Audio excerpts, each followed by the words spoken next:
Apart from this तमे तम career कोठु start करिथिलो मो कैरियर मु स्टार्ट करछि सीरियल लाइफ रो पढिथिलो केते पढिछ मु पढिछि एबे मोर कंटिन्यू चलछि स्टडी मु गोटे डिग्री स्टूडेंट अछि कोन कोन पढुछ तमे एबे होटल मैनेजमेंट रो करूछि मु हम्म। तो फाइनल ईयर अछि तो सरी गले एनफ हो फास्ट मु 10th परे आर्ट्स रे गली +2 परे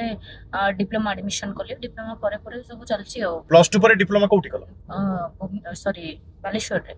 सतीश इंजीनियरिंग कॉलेज रे